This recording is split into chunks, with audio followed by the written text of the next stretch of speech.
to I believe, what is the 42nd episode of Morning Trouble. I'm your host, John X.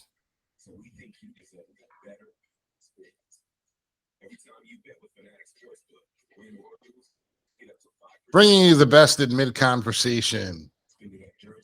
Today we have a cupboard bare. It's just me and the man.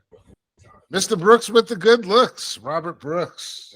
The cupboard ain't bare, homie. We got this. That's true. You know, we can talk about this stuff all day.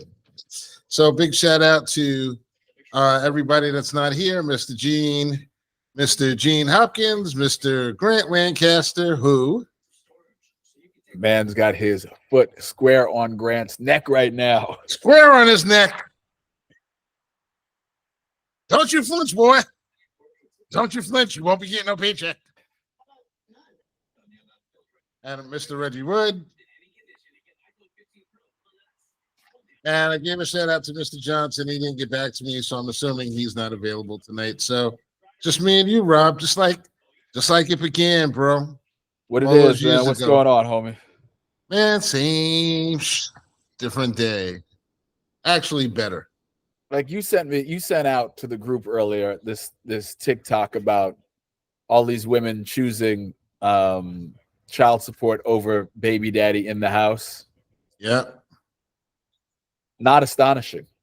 Not astonishing. That's the social media culture of the world that we live in. Everybody wants to be fly on somebody else's dime. Damn. But I'm just so disappointed, bro. And so was the listener. I mean, you know what? I could play the clip so that way people can have a better idea of how. No, I mean, it's just a survey was taken and people were asked whether they would rather have the child support or a broke man in the house, but who was present and participating and a good man. And a lot of them want the bag instead. But that's the culture that we live in. Everybody wants the bag. And nobody knows. There's so many people who've been raised in single parent households. They don't even understand what they're missing when you don't have the other side. They don't understand the value of a 2-parent household. That's for sure. You know, and that was kind of like my thought process this week when I was going over topics for the show. When I was talking about feminism, I listened to this conversation on TikTok and I was just like, whoa. You know, first of all, it was hosted by a guy. And he was basically saying that the matriarchy should take over. It should be all women all the time. And, you know, if you take that and you preface it with this poll where these women said there's basically no value in having a man around unless it's like for money. And they prefer not to have the man. They prefer just to have the money. Sad. They don't know. They don't know what they don't know. You know, you remember the old saying, you know, if you want to go fast, go alone. If you want to go far, go together. Yep. Still true. They don't realize the limitations of being alone until it's too late. And it just brought a whole bunch of things like, you know, up to me. You know, you have this thing in the culture where black women are always saying that, you know, why is a black man with a white woman and this and that and this, but you take a poll and you don't even want the brother.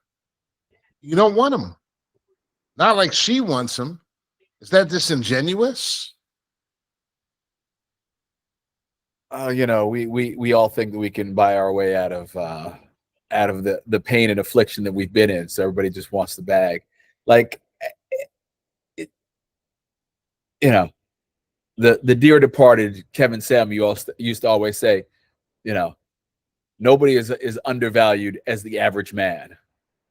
Like you talk to all these women and they all want 6 figures. They all want, regardless of the fact that they may be, you know, in nowhere near deserving of any of that stuff. They all think that they should, because all women are queens, all women are goddesses. They just hype each other up all the time and live this very unreal existence. Like nobody tells women the absolute truth. Guys hear the truth all the time. Guys get told they're bums. Guys get told they're ugly. Guys get kicked to the curb because they broke. You know, you try and drop some truth on a woman, and you're going to get a face full of fire. But I mean, the reality is that they're saying that men are oppressors. And they have been. And they have been. I mean, there's some truth to that. Definitely. You know, there's more than some truth to that. They have been. Men have misbehaved. You know, there's no denying that, but women have misbehaved also. That was my point. I was all up in the comments in that thread because, you know, on TikTok, unless you have, I believe it's like 300 followers or something like that, you can't join in alive. And I have not been a like TikTok person. I'm not on TikTok. Yeah, I had joined TikTok, but I never actually went there for like, you know, pretty much a year. I never participated. And whenever I join an app and the phone gives you the options to send into all your contacts to come in with you, I'd never do that. No. So I think that there's nothing but trouble involved with that. Oh, you know, I got all kinds of strange numbers to be popping. I got numbers from 20 years ago to be popping up. I don't even know who you are anymore. I don't need to see you. I don't need to see you on this app. Right. That's what I'm saying. It's like we're not engaging in that way.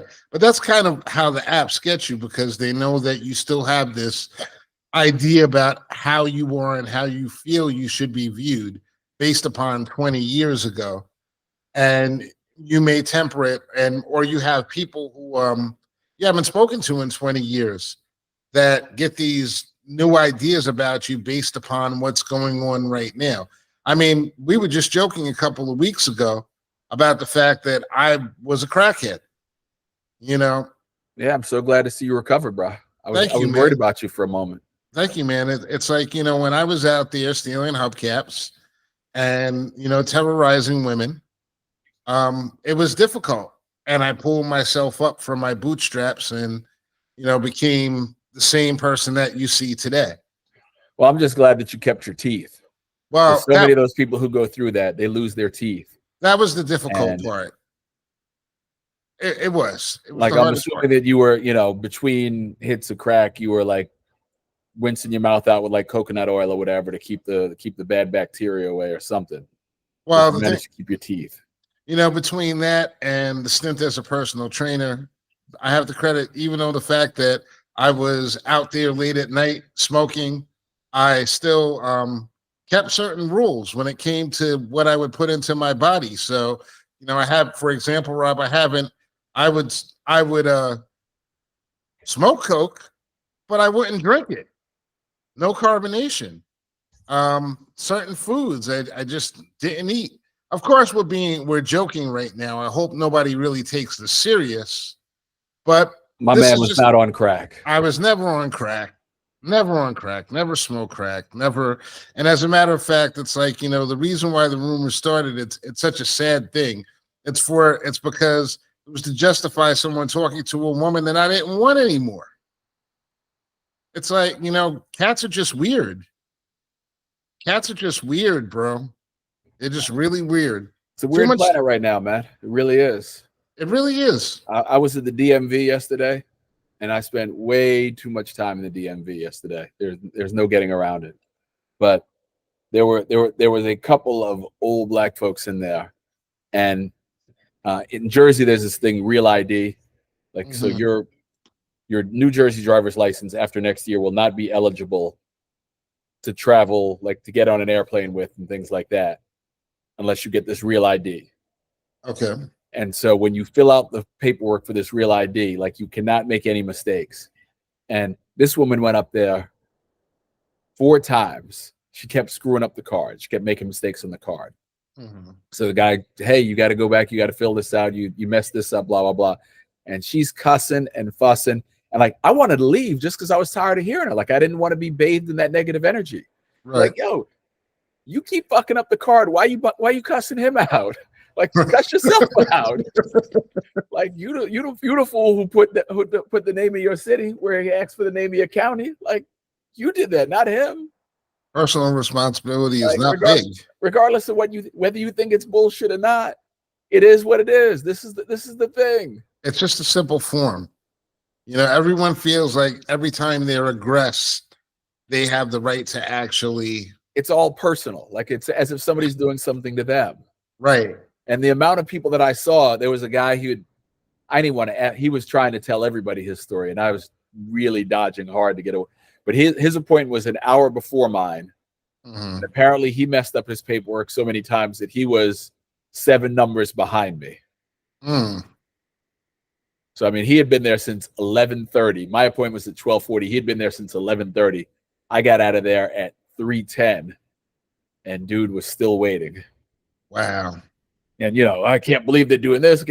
Like, I kept thinking, I can't believe you can't fill out a fucking form right. Right. Well, that's the thing. It's like it's somebody else's fault. It's somebody else's problem. That's the thing with that whole. Like, I hated to listen to that conversation, Rob. I really did, because it was really like jaw dropping to me. Because I'm like, and you know me, I'm trolling. I'm gonna throw in questions that's really pissing these people off. Uh-huh. And the one thing that I threw in there was like this guy was talking about, well, everything should be women based. They should be the ones in control. And one comment I made was like, well, you don't think that there are female bums too? Lots of female bums. Well, I mean, there are lots of female bums, but one of the things that I used to always enjoy when Kevin do is he make these women own up to the fact they're like, oh, this guy's a bum, this guy's a bum. Well, why'd you sleep with him? Right. This guy ain't shit. Well, why'd you sleep with him? Why'd you have 2 babies with him if he ain't shit? Right. Like, at what point do you take responsibility for the fact that you let this motherfucker into your body? Right. And like, if you letting niggas who ain't nothing into your body, why ain't you on the pill? Exactly. And it's really that simple. If you want to listen, if sex is the recreation that you choose, okay, protect yourself. So that way you don't end up with a bunch of babies by, men that you're not interested in, that you feel are beneath you, which is essentially what they're saying. They're saying that they're beneath them. The second thing that I said was, if they were beneath you, why'd you let them get above you? Well, this is the second thing that I said. The second thing that I said was that any idealism or a group that's based upon gender is bound to fail. Misogyny is bound to fail. Feminism is bound to fail. If you think that one group is based upon men or women, because you can't, it's so fucking dumb to make decisions based upon the gender of the person alone. It just doesn't make any sense. You know how many people you eliminate from history and from great accomplishments if that's the way that you're using, that's the metric that you're using to judge people? But a lot of it is in reaction to the fact that that's how a lot of decisions were made for hundreds and thousands of years. Like, women were just discounted, just the same way that Black people were just discounted in this country. And so then you have, the reaction to that, which is to become overreaction. The overreaction, but, to then get your energies together, create your, bundle your energies together and try to push this group ahead of that group. Right. Well, to me, it just doesn't make any sense, because I'm always for common sense. So common sense says to me that you hire the best person, you employ the best person, you put the best person in position for that role. And anyone who doesn't do that is really the problem. Yeah, but sometimes, like, the concept of the best person is problematic in that in hiring, at most jobs, 90% of the jobs, you can probably take the top 5 candidates, and either one of those 5 that you hire, you're going to be okay. Like, rarely is there a person who's just so much ahead of the crowd. They're like, we have to hire that person. There's only one person who's going to do this job great. It's that person. Okay. Like, when I talk to some of my people so when I got bumped up at my gig, I had to replace myself. Mm-hmm. And it was short notice. Like, I got my promotion in February, 6 weeks ahead of the season. So now I got to find somebody to engineer 81 games at least. So I reached back and I grabbed the guy who trained me, who I'd been working with anyway. He had been then engineering games with us, whatever. And I got another guy who wasn't really a good engineer, but I knew he was reliable and I knew he would sort of run with it. Like I knew he understood the game and I knew he would run with it. But I wound up bringing in 2 white guys. My office is littered with, when I got the job, 85% of the people on staff did not have a resume on file. There was a job opening. Somebody said, I know a guy. Boom, you dropped it in. And so you do that over 20, 40 years, and you look around, and that's how in a city that at one point was greater than 50% African-American, you know, you got 4 black executives, you know, out of 260 people. So I mean, sometimes you have to craft the answers, not simply I got to get the best guy. Like sometimes if you want diversity, if you want the thing to sound different, you got to let it sound different. You got to let it be different. And so sometimes you have to, you know, like the next time I go to, if I have to replace myself again, I'm at least going to try. I have, you know, I've added into the rotation 2 brothers. I got a woman in the rotation now. So just in case, like we can go, you know, they may not become the guy, but at least they're going to be in the running. At least I got them in place now. So if something happens, they're in the conversation. Right.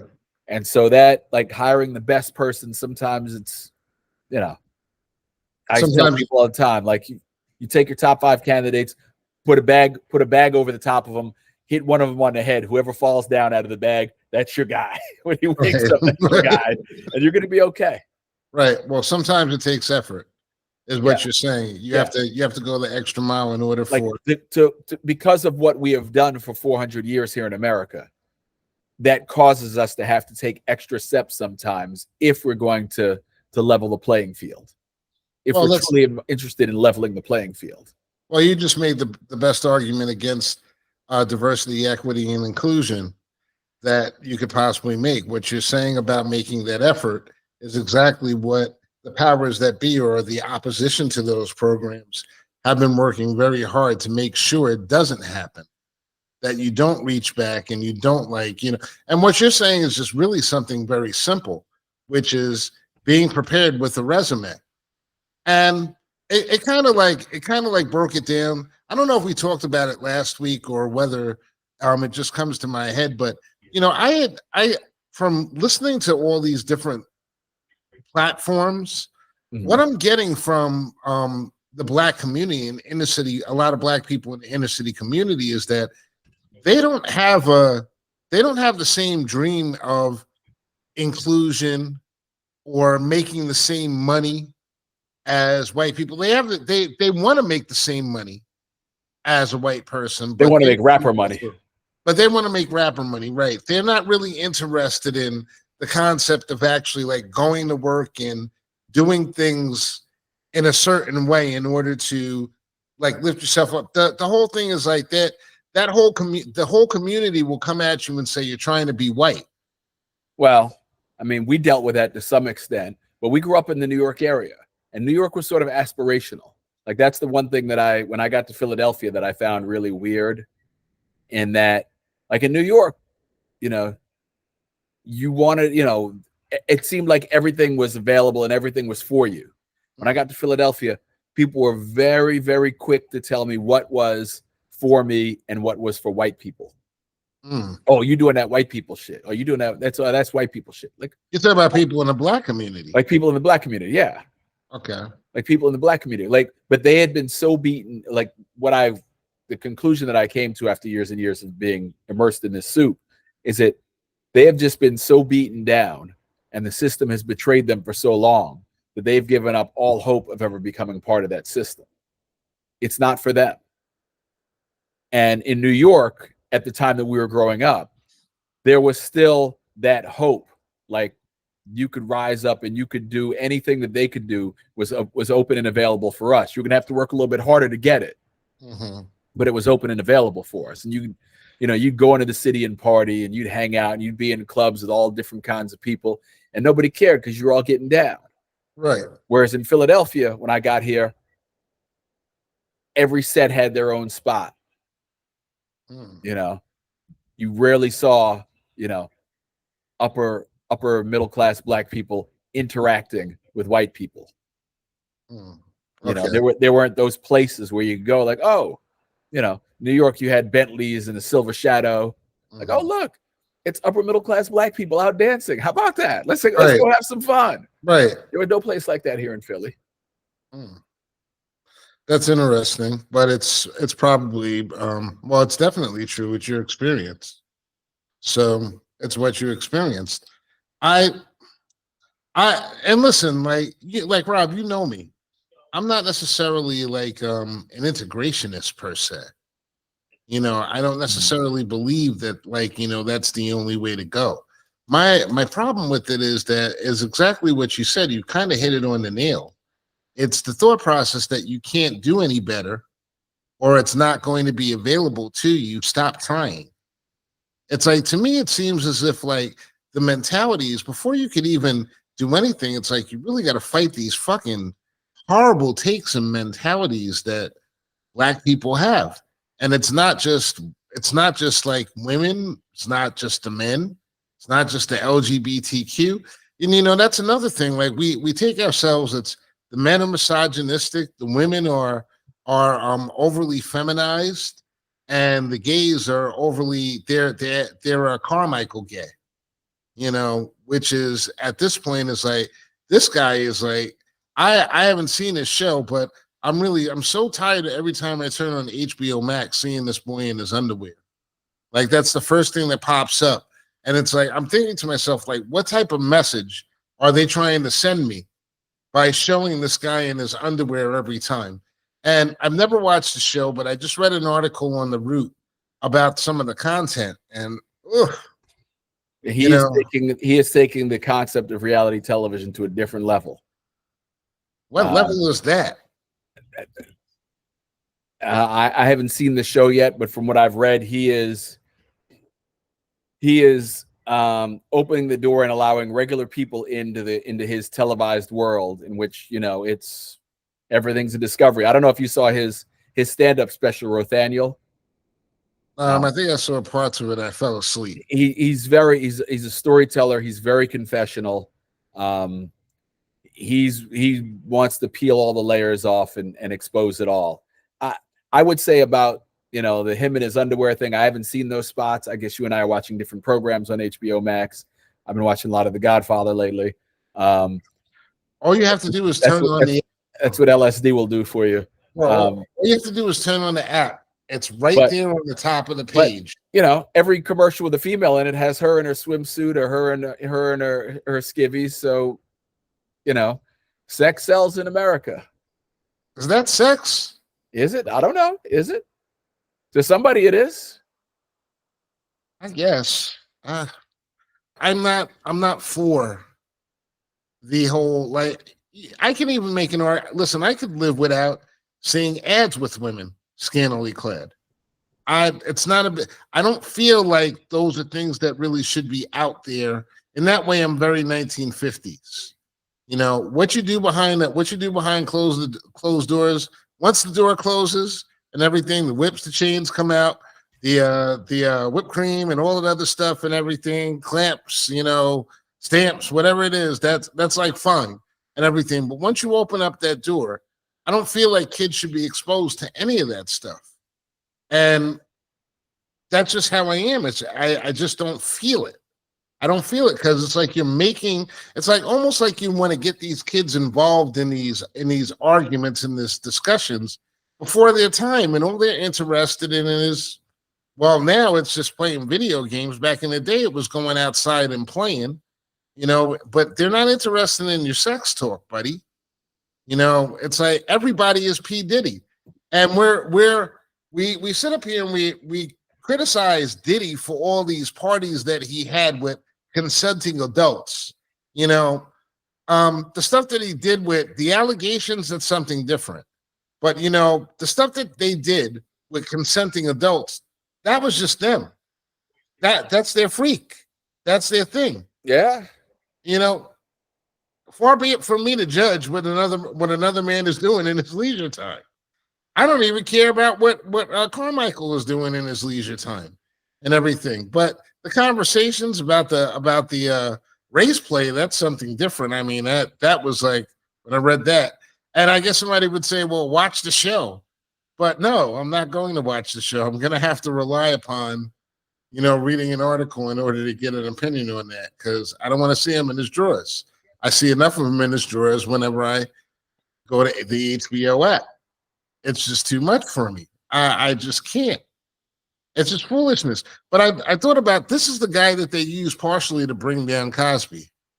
It's like, can they be completely and totally polar opposites?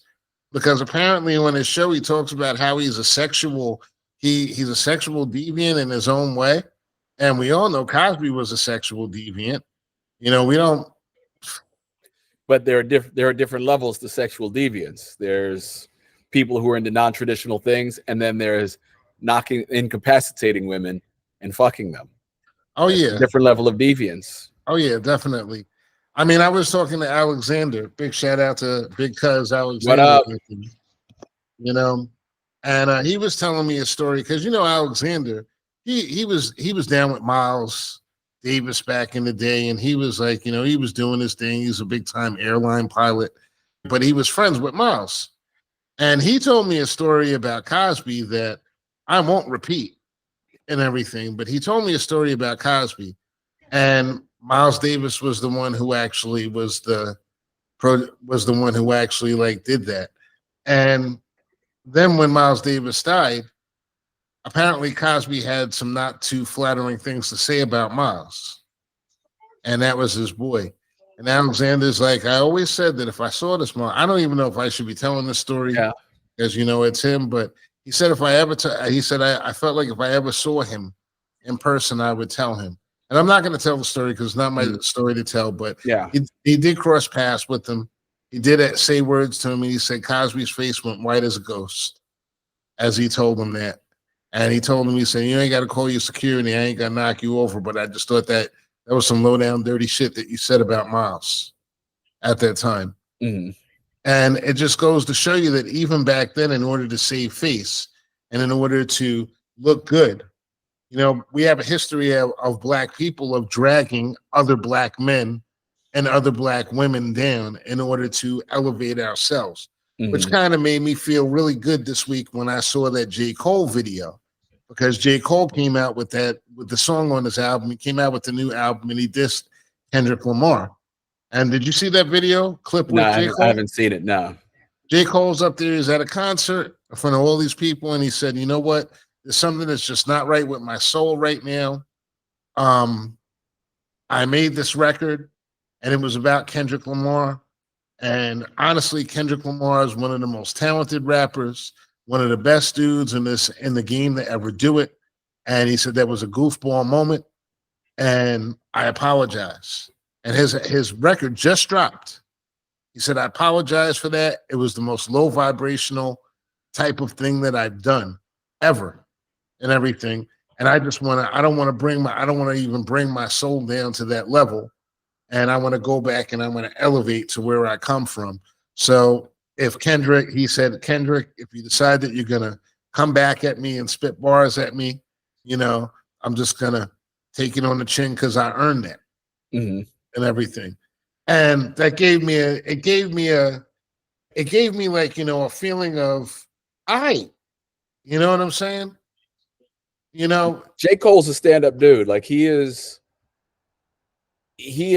seems to be one of the few who hasn't, like, all these guys conflate who they are with what they do. And J. Cole just seems to be like, yo, I'm a dude who raps. Like, not a rapper. I'm a dude who raps. Like, that ain't my whole being. Like, I don't need all the trappings of being a rap star. I just like to spit bars. Yeah. And the rest of it is all. And that's something that far more people need to see and understand. Like, you are what you are. You're not what you do. Like, you are what you do in terms of your behavior, but your job is your job. And that's not supposed to be everything about you. People need to normalize apologizing. Apologizing, being humble. But in our community, that's soft.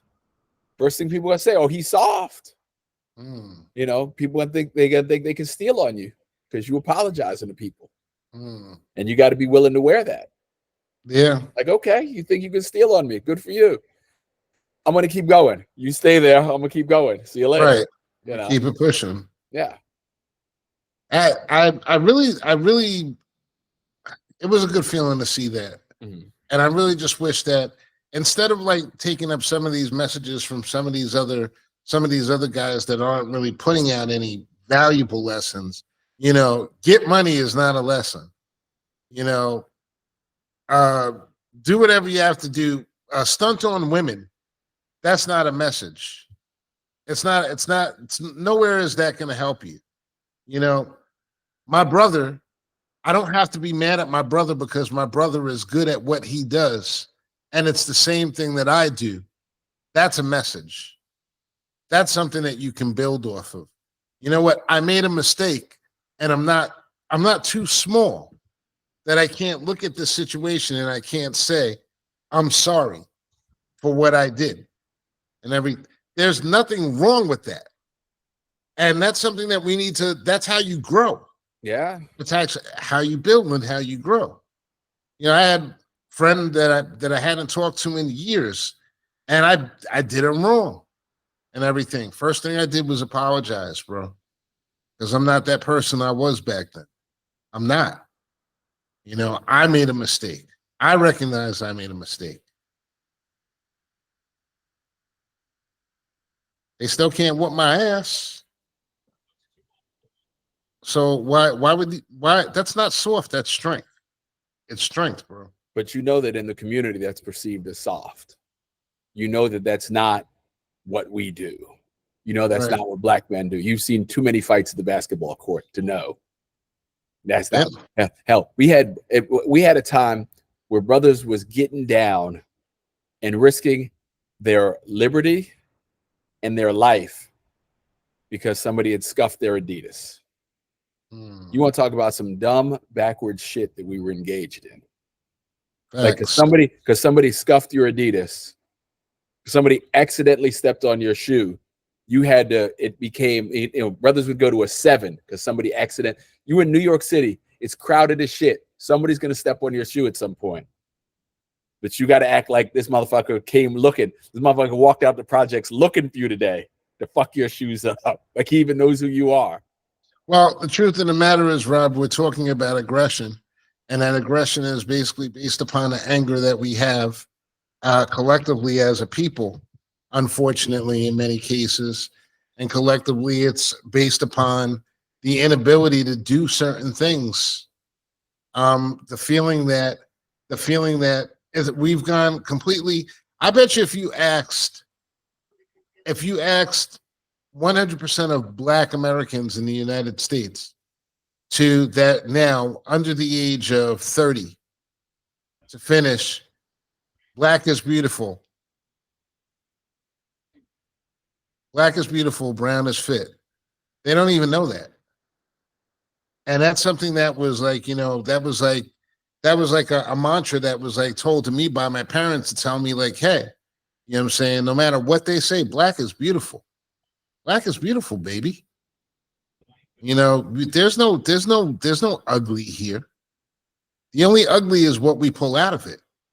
And I'm just really disappointed. I'm just really disappointed in the community. Like, honestly speaking, I'm disappointed in the women because, you know, as a mother, you don't understand what the value is, what your value is as a mother. You know, the first person, Rob, you love your mom. I love my mom. You ask any Black man on this earth, who's the first person that he loves? And it's his mother. And for the first time, and this is what I have to say to like, you know, a lot of these black women with pushing these feminist agendas. This is the first time in the history of the Black community that we can honestly say that it's a very strong possibility that their mothers don't love them back as much. If you're sitting there and you're downing Black men in front of your son, what do you think your son is? How is he going to grow up to be strong?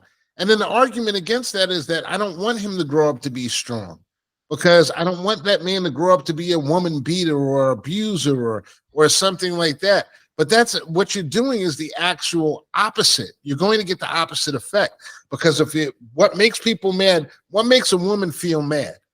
What makes a woman feel, and a smart, educated black woman who has everything going for her, what makes her feel madder more than anything else? And the answer is very simple. It's being disrespected and being underappreciated, being undervalued. So you're going to automatically undervalue your sons. You're cutting that off half of your line there.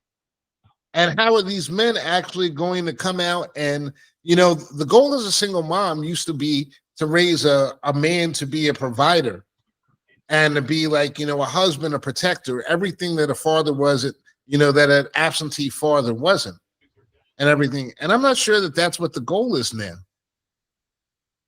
I don't know if that's the goal now, but a lot of that was toxic too. Like, the whole, you should not go to your 11-year-old and be like, you the man of the house. No, he's not. He's a fucking kid. And he shouldn't be carrying your bullshit. No, he is not the protector of this house. He's 11 years old. He's a fucking boy. But you hear that shit all the time. Oh, that's my king. Yo, that's your son. That ain't your king. That's your son. Right. Keep him in the proper box, in the proper lane. Like, let him be a child. Let him explore the world and discover it in his own terms, not through your bullshit. Right. Well, the problem with that is that, we could actually explain that and we can actually talk about that, but unless we're on a show where we're disrespecting black women at the same time, which is something I'm not into. Because I'm not into. I don't want to disrespect anybody, but at some point, some people got to go to therapy and find out that and this is I'll say this from my experience, because I've interacted with some women who had very challenging relationships with their parents, but refused to go and do the work and understand, like, yo, I get it. You love your parents. I hear you. I love mine too. That doesn't mean that those people that we love, they were doing the best that they knew how. Now, there's a very good chance that they didn't know shit. So they were doing this thing the best that they could with one hand tied behind their back. And you got to forgive them for what they didn't know, what they couldn't provide you because they didn't know, but also acknowledge that, hey, look, I can love them and respect them, but also still realize the mistakes that they made and try to improve upon that instead of just playing the same tape back. I'll go one step further. So often people are afraid to make the change moving forward because they don't want to disrespect what came before them.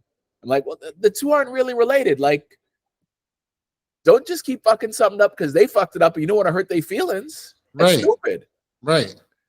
That's like the anti-survival. Yeah. They have these mindsets, like they have them all fucked up. And the main issue with it, the whole problem with it is like very simple. If I want to know something about how a black woman is feeling or perceives something, my first thing is, like, I'm always going to go to my daughter because she is a black woman. Mm-hmm. She's a mother. She's experiencing this life and in real time. This new black feminist movement just says, don't listen, don't even get our opinions. Our opinions don't matter. They're too toxic. They're too, automatically they've decided like what our opinions are going to be. Like this guy, he really struck me the wrong way, bro. Because he was saying a lot of things that were just like ridiculous. About, and I'm not saying that this is not how some black men are, but some are not all. No. So it's like, it's so lazy and everything. And that's really what I wanted to tell him. It's like, you know what? You're lazy opining about all this stuff really doesn't do anything. It sounds like it sounds great in a soundbite, and you get the clap, like, yay, like, oh, you're right, you got her, you got him, sister, and this and that and this. But you're not enlightening yourself. You're not really doing anything that's going to help you. You're taking a marginalized group, Black people, and you're further marginalizing yourself within that group, because now it's Black women only. And the only opinions that you're ever going to actually come through with, or you're going to listen to or believe, are going to have to be women that are like you. And it just seems so lazy and so stupid to me. I mean, at least you listen to the opinions, the way that you find things out. You read divergent opinions, you listen to people with Well, different. you just said read. opposite- People don't read. Okay, well, all right. So you TikTok different opinions. Well, but TikTok feeds or you the you same though, because TikTok is an algorithm, just like Facebook and Instagram and all of these social media outlets are all designed to feed you more of what it thinks you like to keep you engaged. So finding diverse voices becomes harder and harder because what you engage with, they're going to feed you more of. I would take it a step further and say finding diverse voices is impossible. But because of the algorithms, Nothing's impossible, but you gotta work hard for it. You got to do some searches. You got to generate some searches, and sort of trick the algorithm a little bit, and push it towards your diversity. and the algorithms are all the craze. I another thing I was going over. I mean, these algorithms, they're putting to these places, and they put you in these groups, and nobody is the better for the algorithm. And I was watching an old movie, Clockers, with young Angelina Jolie in her first movie. She was like basically a teenager. She was in Clockers at the time. She was. I don't think it was Clockers. It was Okay. Hackers. Okay, Hackers. Okay, Hackers. And it's all about the hackers coming in, and they're going to improve the world. And it's like sort of like the same thing. These companies, these guys, they all say we have to make the world a better place. And this all started in the early 90s. So just in case people don't know, it's like you're really 30 years into this new computer world that you're in, 30 to 40 years in. Is the world a better place because they're in control? It seems to me like they're the same assholes that the other Biffs were before them, that were working on a different system that didn't require computers. They just do it differently. So now the computer guys are the ones that actually make all the money. They control all the algorithms. They move all the people into different situations. They're still exploiting women. They're probably exploiting them worse because they've created great places like OnlyFans online, where you can actually see it, where your daughter has a choice as soon as she turns 18 to show every person in the world her naughty bits and make money off of it, and just eliminate any type of teaching that you might have had or any type of moral upbringing that she might have been exposed to. And it's better because of the fact that it was brought to you by these guys who make computers. They've actually turned out to be worse.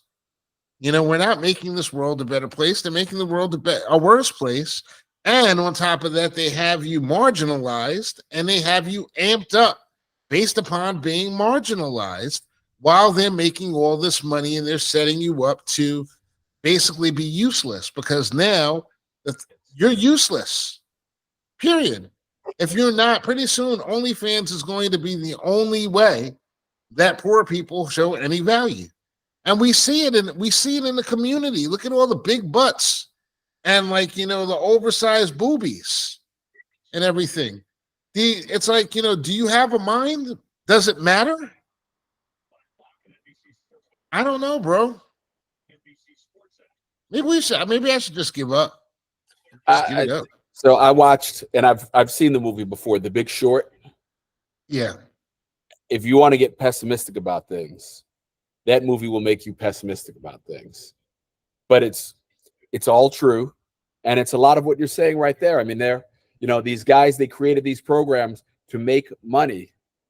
So I mean, you had junk mortgages being sold as equity, as bonds, and they just kept as long as the money was coming in, nobody cared. Nobody cared. And they, we had the collapse, and now it's happening again. And, the thing that, they made it seem like you're a bad person for betting against the economy, but are you really a bad person for betting against the economy? If everybody's taking the economy and screwing it, are you then a bad person for betting against that? Like, it's a good question. That's a good question. You have to take, the answer is always to take what you possibly can. And you only have a certain amount of time in your life to make the most amount of money that you're going to make in whatever field that it is that you have. The majority of people in this old system between 20 and 50 is where you basically made your money. We're outside of that. We're outside of that curve, supposedly. But you're about to be outside. You're about to be at the edge of the demo. Yeah. So they sell advertising 12 plus, 25 to 54, 18 to 54, 25 to 54. So you're about to be outside the demo. Yeah. You're about to actually not matter. And let me tell you why that is so perfect for the system. Because if you've ever read the book Think and Grow Rich, that book will tell you that the majority of the people in this world who made fortunes, the Rockefellers, the just everybody, all these rich guys, even like Colonel Sanders, for example, well past their 50th birthday when their ideas hit and they actually made it. So what is that actually saying? What are they actually trying to do? What they're actually trying to do is they're actually trying to stop the actual movers and shakers who aren't 20-year-olds. I'm sorry. You're movers and shakers in 20s in the clubs and everything, and there's nothing wrong with that. That's where you should be. But you don't get serious until, a lot of these people don't get serious until they reach their 40s and their 50s. And they're knocking these people out. They're telling you that they don't matter because that helps to keep the status quo. So if you don't buy into the system early, they're going to make sure that you're locked out of the system late. And that's basically holding back the entire society. It just basically keeps everything in a stagnant point. And it's not good. And some people would say that, a lot of young people would say that that's actually okay with them. Because, we don't need these old people eating up X, Y, and Z at this point. But the truth of the matter is that the old people used to be not only just contributing, they actually added to the pie. But the system is all mixed up and fucked up. It's also a different system now. I mean, one of the other things that The Big Short sort of brings to the forefront is that, banking used to be a very boring kind of business, and computers have made it. There's all these different ways now to make money, to package securities, to bet against securities, to short things, all that stuff. And so the ways that we make money now are different. You have these finance bros, man. My daughter has one of her buddies who went to school, and, my daughter went to a pretty good private school. One of her buddies studied finance. So she walked out of college making $90,000 a year. In 2 years, she's already gotten 3 raises. Chick went and spent, so she went for Easter, not Easter, what was the holiday? For St. Patrick's Day, she went to Ireland. She went and did some time in Ibiza last summer. Like, she's doing that thing. And this is, the money is coming in. The money is coming into different people's hands now. It's about financial innovators. It's not about actual innovators. Remember, we're a service economy now. Okay, but when she turns 40, what is that going to look like for her? Well, is she going to still continue to climb? You can't continue to pay 21-year-olds out of college $100,000, select ones, because a lot of people would be listening to the show right now and they'd be saying, I want to know where the fuck she's getting her job. Because a lot of these people are coming out of college. But they're not going to go study finance. Right. They're not going to go be an econ major. Like, the majors that you got to study now suck for regular people. Right. Like, you were an accounting major. I was a radio, television, film major, which at Temple, they called RTF, which the rest of the school said rather than fail. Right. I watched Platoon on Tuesday morning and then talked about it on Thursday. That was my college major. Right. Most Like we people used aren't to sitting say there doing about this serious like we used to math. say about people who are in the School of Communications. Like, why are you even here? You know, like what exactly does that? Where you're going to get a degree in talking to people? You know, that was the joke. And we graduated with our FCC licenses, you and I both. Yes. You know, so that was like, you know, 3/4 of the degree that some of these people paid for. I could make that joke. And we already got it in high school. But I mean, the economy Well, is different. Go my ahead. whole college education now is right here in the Right. phone. Right. It's on your phone. So, you know, I mean, look, you know, we were talking before the show pregame about the NIL situation, Yeah. right? And, you know, it's about getting what you can. Is I'm not knocking these kids. You know, I wish that I wish that if they would have had NILs when I was in high school and I would not have everything, been at Temple. I would have taken the partial scholarship and worked my way up. You'd have You know gone to what the I'm highest saying? bidder, wherever it was. Exactly. I would have, you know, there would have been no thought whatsoever about going to Howard and walking on the yard. I would have been working on my jumper continually. It wasn't like as if I didn't have options. I chose not to Yeah. because I was burnt out. But if you're telling me that I could go to a school like, you know, like you said, go to a school like Drexel, or what was the school, or another So you school, go to UNC Wilmington. UNC Wilmington, and get gets $50,000 for playing guard for UNC Wilmington. Guess what? I'm a baller again. Exactly. Get on. Giddy up. I'm a baller. You know what I'm saying? I never stop playing. I never stop playing. So it's a different world. So I get that. You know, but it's hard for, like you were saying, it's hard for some of these other colleges to compete.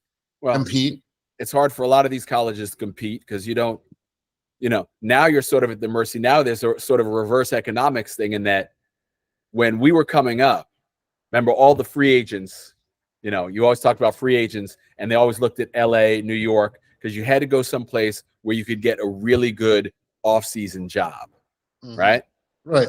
But now when you're looking at the college NIL thing, Philadelphia, we have every major sport, including soccer, lacrosse, right? We have 6 Division I teams. There can't possibly be enough money for all of these things to succeed. Whereas now you look at like an Alabama, in Tuscaloosa, there's only one thing. It's that Crimson Tide. That's right. Everything. That's Everybody's throwing all their money at the Crimson Tide. There's no place else to put your money. Same thing if you go to Ann Arbor. There's no place else to throw your money. You can go to Detroit, an hour and a half away. But if you want to be a big dog, right here is where you can make the difference. And so you have these schools in isolated areas where they are everything, and now they can compete. So now you have, even when you go down to the smaller level, like a UNC Wilmington, that's a beach school. But if you're in the UNC Wilmington community, where else are you putting your money? Right. So it's really upended a lot of stuff. You know, but the really critical part of it, like I saw a kid this year who jumped in the portal. He's gonna get some money. But probably in terms of basketball, it's probably a step back for him. It's probably going to be, and you're going to see a lot of these dudes make decisions based on the check that they're going to get. And let me just say, I said it before, but 18 years old, I'd have made the same dumb mistake. I'd have taken the check probably over the situation that is right for me and helping me grow and become the person that I need to become. Right. Like I'd have come out of college 2 steps behind with some money in my pocket. Oh, not really. I'd have blown that shit. Let's be right, real. Exactly. Right. You know, we're gonna keep it real. Yeah. I would have bought the Nissan Z 300. We're going back to 89. Yeah. You know, like there, 89. I'm buying a Nissan and I'm just like cruising around and I'm spending all my money in clubs. Putting big speakers in the back. Yeah. That should be thumping down the street. Yeah. It's gone. The money's gone. I'm not even gonna think about it.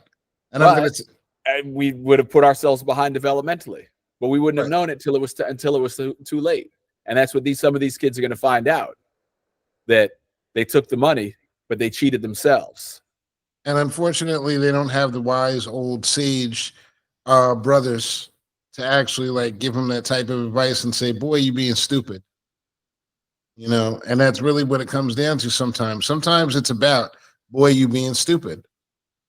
And, you know, you can't tell me, you know, I just have a hard time with what's going on with these people. And I guess like, because we had elders who taught us better. We knew to listen to an old motherfucker before we just dismissed them.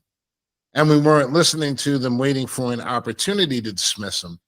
Well, sometimes we were, but, you know, for the most part, we were trying to. You gave them the benefit of the doubt. You give them the benefit of the doubt. Now it's like they act as if the benefit of the doubt is dangerous.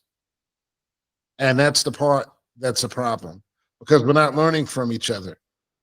I'm not learning from the women, and the men are not learning from the women, and the women are not learning from the men. So it's like now we're just all at odds. You know, we're hyenas and lions. Brother, 56 minutes, you're right. We always got this, bro. Hyenas and lions. Hyenas and lions. Mr. Brooks, how's everything going beyond that? Beyond the conversations? I mean, I hope that we covered some stuff, or we had some enlightenment going on here, rather than just sounding like a frustrated old men. But you know, my perspective is so wide and so varied because I'm from a mixed family. So right. I've always had to, not always, I shouldn't say always, because there was that period in time where I didn't quite understand it. Like my mom was just my mom. It wasn't until I got to school, and I remember my man Peanut running down the hallway screaming, "Yo, Rob got a white mom. Rob's mom is white." I was like, "Oh shit!" But she's not. Really? She is. She isn't. She is, but she isn't. Colombiana. She's Colombian. She's an immigrant. Right. But at the same time, to the rest of the world, Lucy Brooks is white. Right. You know. So I have very, my perspective on a lot of this stuff is very varied and very, I understand all the shades of gray in between, just because I've lived a lot of it. You know, I have relatives who, at one point, were disdainful just because of the color of my father's skin. Right. And have watched them come around. Right. To a better understanding. Well, and the problem with young people today is like, what I will say, the problem with young people today is, let me put on my grumpy old man and say, the problem with young people today is they don't understand the value. Like Grover / Darth Vader? I don't know. Grover Vader. I don't know. Whatever. But the problem with young people today with that is that they don't see any value in that conversation. They're so mad at their own situations. And you know what? What it comes down to is that a lot of the things that we said with this generation is a generation that was born and raised in insecurity, personal and financial distress. And it's not just the Black community; it's also a lot of people in other communities as well. Hey, look at Morgan Wallen.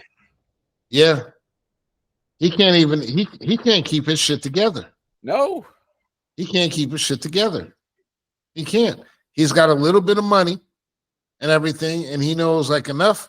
He knows enough to say the N-word sometimes when he shouldn't, and he knows enough to just basically say baller, because that's the dichotomy of the young people today. They can be racist and yelling baller simultaneously, and it's weird. It's awkward. It's weird, but someone should be having a conversation with him about why it's weird, and really working through that. But that's not what we get. We get them canceled, and we get a publicist telling them to go and do X, Y, and Z for a certain amount of time, and then they just throw another beer in his hand and they just let him go nuts. Yeah, well, I think he's gonna have to. Unlike Amy Winehouse, I think he's gonna have to go to rehab. You think so? And he can't say no this time. Well, dude, throwing a chair off a 6-story building is a serious, he dodged a bullet and a half that nobody got hurt. You could kill somebody. You could easily kill somebody like that. And that would be the end of Morgan. Well, in a way, it's like does he want it? Does he want that? Does he want it to end? It's a trap. This is what people don't understand about the entertainment business, is that until you actually get there and you're in that spot, and I speak about this as like, just basically as a confidant of someone who was in that situation. And I can tell you, it twists you up in a fucking pretzel. Oh yeah. It has you thinking that, like, very few people can really handle that pressure and everything and handle it well. You never got peace. You never get peace. You don't get friendship, forget about friendship. Your friends are gone as soon as you stop doing for them. I always made sure that I positioned myself. This for a fact. I positioned myself so I wasn't on the payroll. Mm-hmm. Okay. And on the other hand, it's like you're actually paying out to, like, be around. So This is kind of like, it's a leveling thing. I can tell you anything that I need to tell you honestly as a friend, because I want you to escape. I want you to be okay. Most people don't have anyone in that situation to help them or even guide them through it. And even with that, it still didn't help, but so much. Mm-hmm. There's always going to be pitfalls. There's always going to be, you have people that want to be you. And when they see you around that person, they assume that you want to be them as well, because that's what they want. And that is like pretty much, I guess it's kind of the synopsis of the whole show, because a lot of these feminists, they're angry at men and they want to beat them. They want to, you go back in a time, and listen, we all have our crosses to bear. I personally, I grew up with a father who for a very long time was an alcoholic and everything. And when he comes home after drinking, you're walking on eggshells. It's the most powerless feeling that you can have as a child, knowing someone can come in and has that much power over you. That doesn't mean that there wasn't love there. It's a different generation, didn't know how to actually go through it. And that's not excusing anything that happened in that house and anything or during those times. But you talk about it and you deal with it. We've all been powerless. We all feel powerless at certain times in our lives and everything. But how you deal with that trauma and how you move around it makes a big difference. It does. Absolutely. I agree. You got to see all the alcoholics in my house. Yeah. We had lots of them. Yeah. And really, like, this generation doesn't deal with the alcoholics as much. No. They're our parents or our generation, we're on different shit. We're on pills. They're on, they were on crack. They're doing different things and everything. But alcoholism was the way when we were growing up. And there were so many people that were working alcoholics and living alcoholics and functioning alcoholics. And that's the generation that we came from. Mm-hmm. So it's like, I don't want to normalize trauma. I'm not saying I want to normalize trauma.